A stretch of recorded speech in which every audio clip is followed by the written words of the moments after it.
What's the best teapot to use for brewing green tea? That actually depends on the type of tea that you're preparing. In this video, we're going to go through the different types of Japanese green teas and the teapots that have been designed specifically to prepare them. We'll highlight some key features that make the teapots either easier to use or more effective, and we'll also go through the strengths and weaknesses of each. So let's start off with Sencha, the most popular type of green tea in Japan. This tea is made from the tea leaves that have been steamed, rolled, and dried.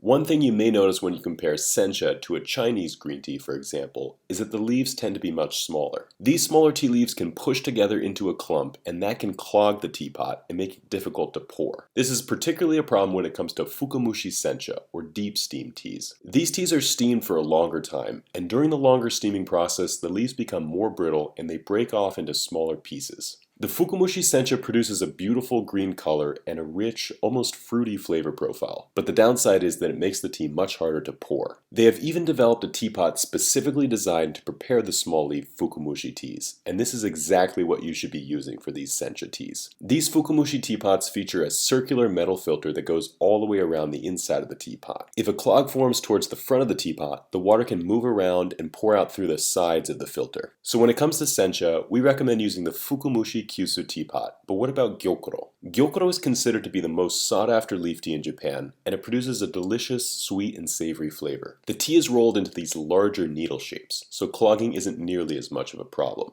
Gyokuro works great in an unglazed Kyusu teapot, but some tea masters use a different brewing method that we're going to talk about today. So Gyokuro is a celebration of these savory or umami flavor profiles. These come from the long shading process, which allows the tea to produce more amino acids in its leaves. When you brew the tea, you're not only meant to savor the taste, but also the thicker texture of the tea as it glides over the top of your tongue drop by drop. In order to push this concept to the extreme, you may find some tea masters preparing the tea with a lot of leaves and only a tiny bit of water. This creates a concentrated shot of tea with an extremely rich flavor and a dense, almost oily consistency. If you want to experience Gyokuro this way, the best tool to use is the Shiboridashi, a wide, flat teapot. The tea master will lay out a blanket of Gyokuro leaves and drizzle just about 50 milliliters of water over it. This only produces a tiny amount of Gyokuro tea, but each drop is a flavor experience. So we've talked a bit about some of the fancier Japanese green teas, but what about some of the staples like Hojicha, Genmaicha, and Matcha? These teas are well liked around the world, and they're made using the older leaves of the tea plant.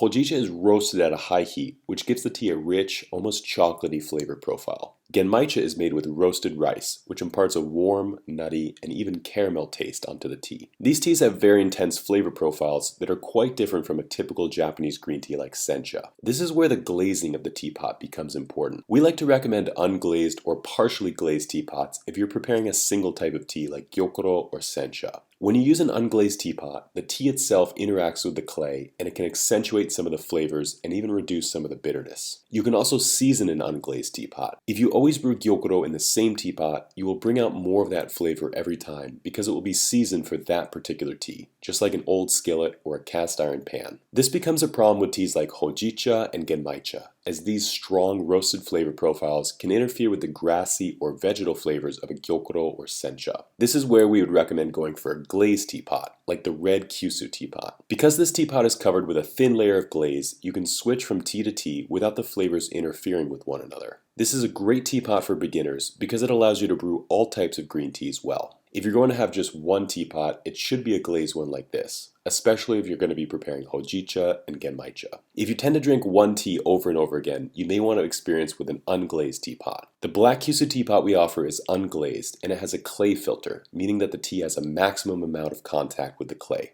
This is perfect for Gyokuro and Sencha. What about the best teapot for stem teas? That depends on the type of stem tea. For example, the Gyokuro Karegane from Mr. Sakamoto is technically a stem tea, but it's made from the same leaves used to make Gyokuro. We like to treat this tea like a Gyokuro and brew it in an unglazed clay teapot. The Gyokuro Karegane gets a lot of sweet and fruity flavors from the leaves, but the flavor becomes much more mild thanks to the addition of the stems. For a regular kukicha like the Kukicha Osada, you can use a glazed Kyusu teapot. You may find that some of these straw flavor profiles from the stems can interfere with your leaf teas, so it's best to stick with the glazed teapot. It's important to mention that while all of these teapots have strengths and weaknesses, they all perform better than a tea strainer. The main reason for this is that the tea teapot provides the leaves adequate space to open up and release their flavor into the water. All of the teapots we mentioned also have the benefit of having a built-in strainer, which means all you need to do is pour them and the teapot will automatically filter out the leaves and stop the infusion. Thank you all so much for tuning in. I hope you have found this short guide helpful. If you want to browse our selection of teaware, you can head to neoteas.com and enjoy free worldwide shipping on premium Japanese green tea, clay teapots, and more. If you like this video, please make sure to give it a thumbs up and subscribe to our YouTube channel to learn more about tea. If you have any questions about teapots or about tea in general, please feel free to leave those in the comments below.